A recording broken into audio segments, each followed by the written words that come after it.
En manchette ce soir, la région donne plus qu'elle n'en reçoit de Québec. L'Abitibi-Témiscamingue affiche un déficit fiscal annuel estimé à plus de 800 millions de dollars. Le chauffeur Tommy Roy retrouve sa liberté en attente de son procès. Le CSS de l'Or et des Bois devra débourser plusieurs millions de dollars aux victimes de Jean-Pierre Colas. Et une version revisitée du projet du quartier Lac-Noranda-Rouyn-Noranda présentée aux citoyens. C'est une très bonne idée qu'on fasse un quartier, qu'on pense, qu'on intellectualise un quartier complet pour l'aménagement.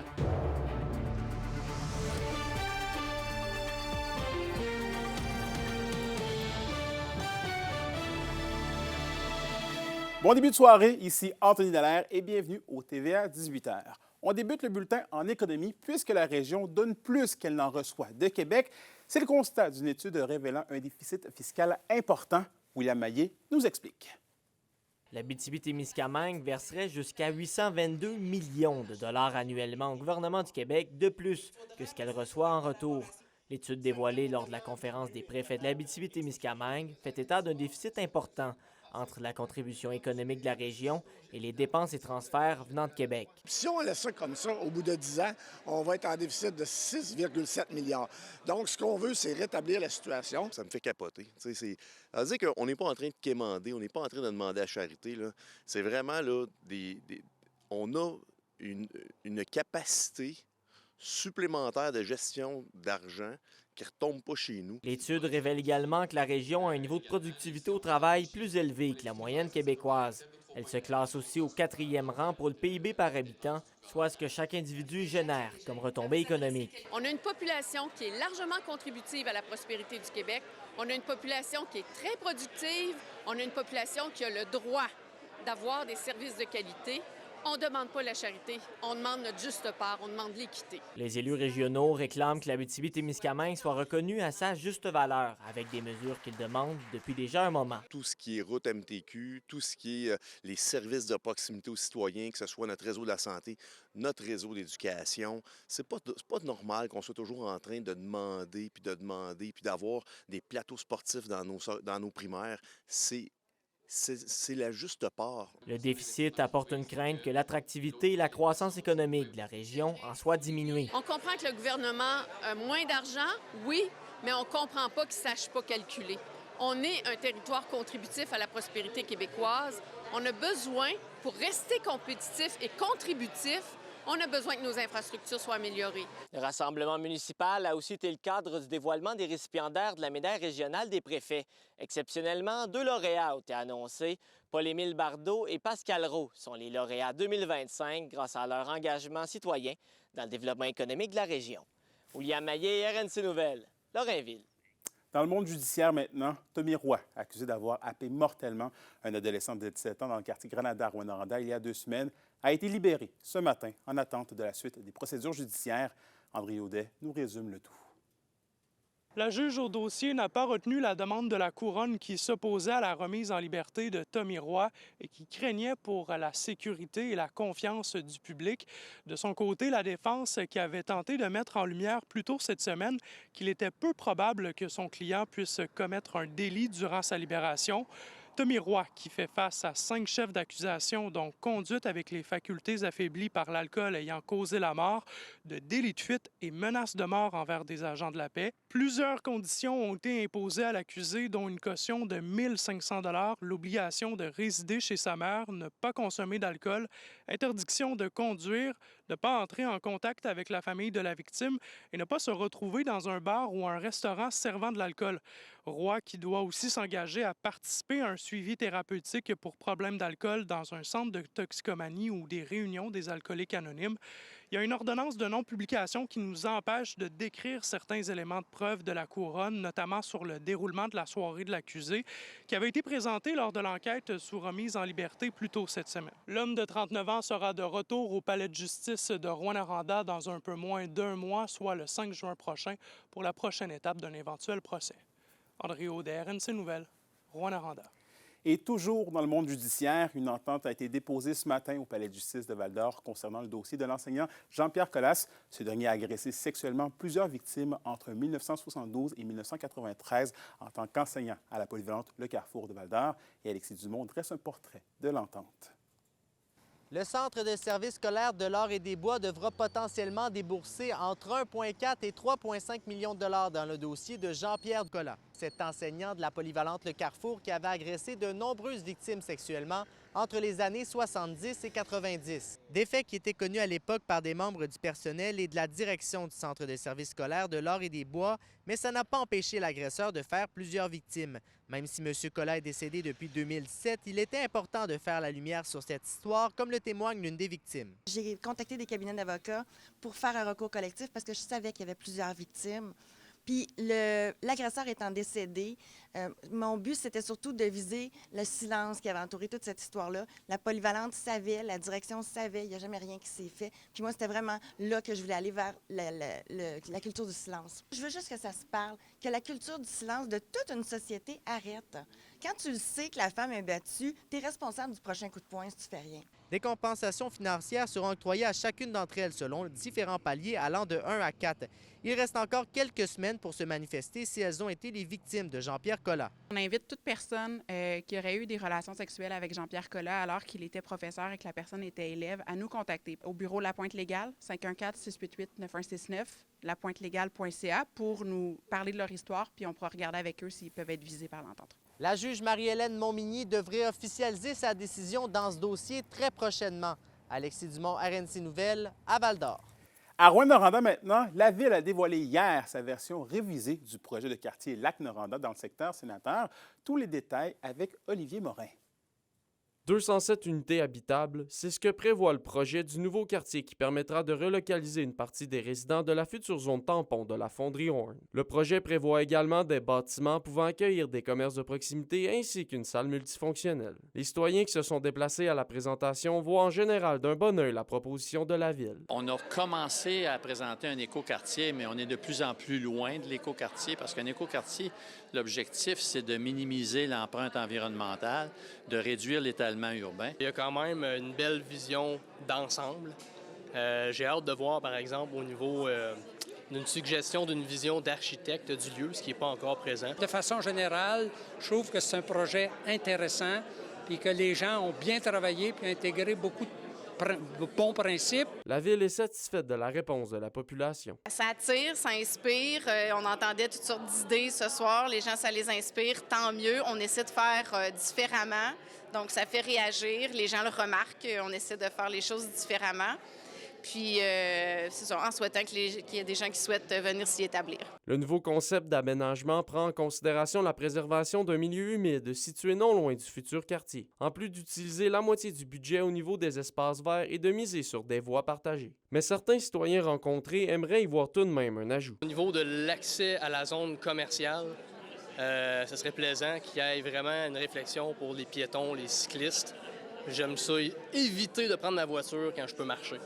C'est terrible la situation actuelle des piétons entre Walmart Canadian Tire et puis IGA, Rona, et puis il faut qu'ils s'occupent de ça. Même si la Ville entend bien le message à ce sujet, il y a un facteur à prendre en considération, comme nous l'explique Sylviane Legault. Il faut avoir des ententes avec ces grandes surfaces-là pour aménager la cour arrière. Si on en faisait un passage piétonnier, il ne faut pas que les gens se retrouvent dans une zone de livraison, un débarcadère, par exemple, où ce serait dangereux pour eux. Là. Donc, il y a beaucoup de choses à attacher avec ces magasins-là, si on veut, pour aménager un espace piétonnier. La vente des terrains sera priorisée aux résidents de la zone tampon située à côté de la fonderie Horn.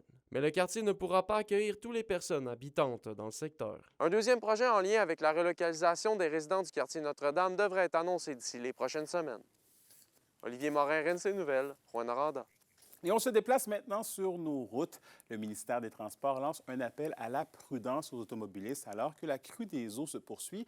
Dans les derniers jours, le MTQ a reçu plusieurs signalements de non-respect des entraves en place sur les routes ou des ponts inondés. Des gens traversent, par exemple, une zone inondée et déplacent les panneaux de signalisation indiquant qu'ils ne peuvent pas y passer. Le ministère invite d'ailleurs les gens à consulter le Québec 511 pour planifier ces déplacements en fonction des entraves routières. Quand le ministère, c'est-à-dire ferme une route ou un pont, c'est parce qu'il y a des raisons à cela. Donc, il ne faut pas s'aventurer sur ces routes-là, sur ces ponts-là. On peut tomber en panne, on peut être entraîné en dehors de la route, même s'il y a des balises, ça se peut qu'à un moment donné, elle soit elle-même recouverte. On ne sait pas, puis les gens ne peuvent pas voir plus loin sur la chaussée. Est-ce qu'il y a quelque chose qui s'est passé, qui s'est produit au niveau de la chaussée qui fait en sorte qu'on maintient la route fermée? Par ailleurs, par rapport au pont, même s'il n'y a plus d'eau sur le pont lui-même ou sur la route, même si la route est sèche, si le pont demeure fermé, encore là, c'est parce qu'il y a des enjeux de sécurité. Le ministère ne procédera pas à la réouverture d'un pont tant qu'il n'y aura pas procédé à une inspection de ce pont-là, parce qu'il peut être survenu des dégâts à la structure. Et on termine ce premier bloc d'informations du côté des grèves. C'est aujourd'hui que se rassemblaient plusieurs jeunes autour d'une grève pour dénoncer l'interdiction à venir du cellulaire dans les écoles du Québec. Dans la région, aucune manifestation aux abords des écoles n'a été aperçue ou signalée. Hier, le Centre de service scolaire du Lac-Abitibi mettait en garde les parents d'élèves et indiquait qu'aucune manifestation ne serait permise ni à l'intérieur ni sur les terrains de l'école. Vos réponses à la question du jour TVA, une présentation de la clinique infirmière Nord-Ouest partout dans la région. Notre équipe peut vous recevoir pour un bilan de santé, une infection, le suivi de maladies chroniques et bien plus. Contactez-nous pour plus d'informations ou visitez notre site Web. En lien avec ce mouvement de grève, on vous demandait à la question du jour si vous étiez solidaire aux jeunes qui manifestaient aujourd'hui contre l'interdiction du cellulaire à l'école. Et vous avez répondu non à 92 %. L'indice boursier minier au TVA Nouvelle 18h est une présentation de GFM Groupe Financier. Dirigeants d'entreprises et particuliers, fiez-vous aux experts de GFM pour vos placements, assurances de personnes et assurances collectives. Car pour vous, ils vont au-delà de la finance. Restez à l'écoute après la pause dans la chronique culturelle. Je vous fais le bilan de la 25e édition des prix d'excellence en art et culture de l'Abitibi-Témiscamingue.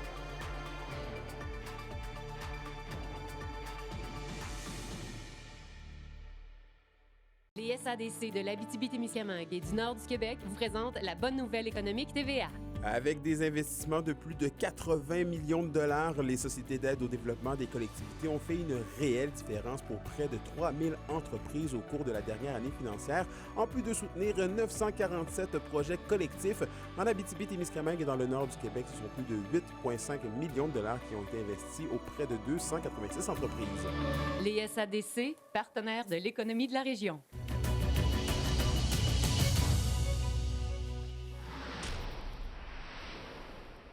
Et au culturel, l'Indice bohémien remporte 4 prix importants à la soirée annuelle de l'Association des médias écrits communautaires du Québec, notamment le premier prix pour le meilleur article dans la relève.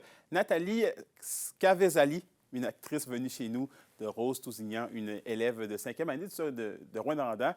L'Indice bohémien remporte aussi le premier prix pour la conception graphique pour le numéro d'octobre 2024 par Dolores Lemoine de Feu Follet. La revue culturelle a aussi ramené le premier prix pour la photographie de presse grâce à la couverture du numéro d'octobre 2024 pour la jeune photographe de 19 ans, Vicky Bergeron. Et finalement, grâce au prix récolté, l'Indice bohémien a également remporté la première place, en tant que média communautaire de l'année. Oui. Et Justine, les prix d'excellence des arts et de la culture se déroulaient hier soir au Théâtre des Escarres d'Amos. Et tu étais présente, oui. Effectivement, et c'était une super belle soirée où les artistes et les organismes culturels de la région étaient récompensés. Martha Saenz de la Calzada a même remporté le prix d'artiste de l'année accompagné d'une bourse de 10 000 $ du Calque. Et son discours de remerciement était honnêtement fabuleux. Bien sûr, il y a une multitude d'artistes et d'organismes qui ont été récompensés hier soir. C'était une super belle soirée remplie d'émotions. Beaucoup d'émotions. J'étais très touchée, émue de voir encore une fois tout le talent et la contribution des artistes dans notre région. Puis aussi, ça a commencé dans le foyer avec une œuvre numérique de Messam Nemati sur les 25 ans des prix d'excellence. Donc, une espèce de commémoration, dans le fond, de tous les lauréats autour des 25 ans. Fait que c'était beaucoup de fierté, beaucoup d'émotions. À chaque fois, c'est beaucoup de fierté, puis je me dis, OK, comment on pourrait faire mieux l'année prochaine, puis se renouveler, puis s'inventer différemment. Ce qui est le fun avec notre formule, c'est qu'on tourne sur le territoire. Fait qu'à quelque part, c'est toujours nouveau. Il y a toujours une discipline à l'honneur. Donc, cette année, c'était la littérature et le conte. Et l'année prochaine, ça va être les arts numériques dans la MRC de la ville de Rouyn-Noranda. Hier soir, il y a aussi le prix TVA Abitibi-Témiscamingue qui a été remis et c'est le prix du public. Alors, les gens devaient aller voter sur Internet parmi les 5 autrices qui avaient été désignées par les commissions culturelles de chaque MRC de la région. Plus de 900 votes ont été comptabilisés et c'est Véronique Filion de la MRC d'Abitibi qui est repartie avec le prix. Véronique est une autrice bien établie en région. Elle nous a présenté l'année dernière la collection Amos vous raconte. Elle explore également le théâtre et la bande dessinée, rendant les récits de notre territoire vibrants et actuels.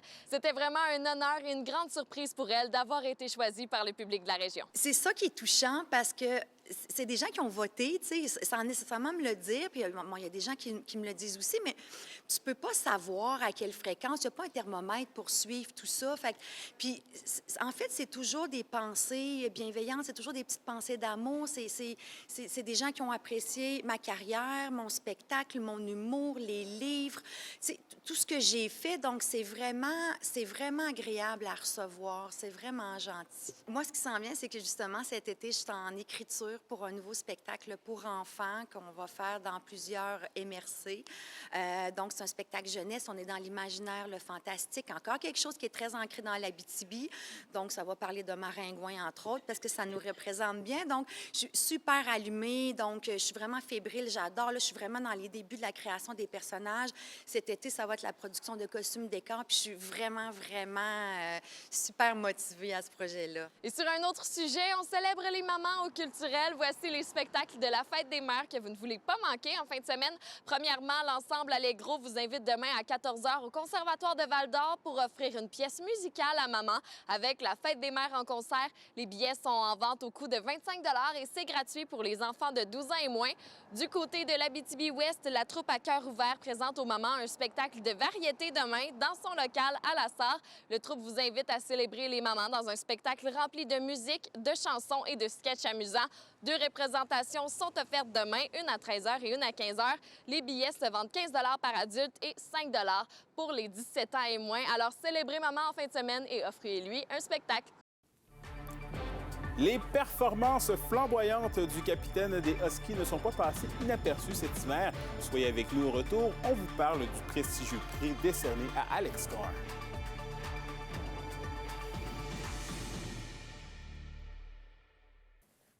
Les sports vous sont présentés par Thibaut GM, votre concessionnaire de confiance à Rouyn-Noranda, là où qualité et choix se rencontrent.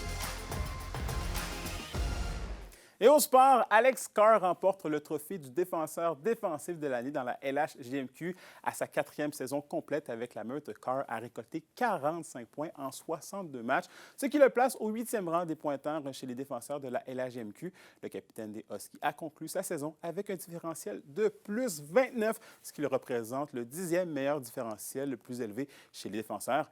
À noter que c'est la 2e fois en 2 ans qu'Alex Carr est nommé pour cet honneur. Pour une nouvelle importante à nous communiquer, contactez-nous, nouvelles au pluriel, @rncmedia.ca, par téléphone au 1-866-463-4636 et notre site web tvaabitibi.ca.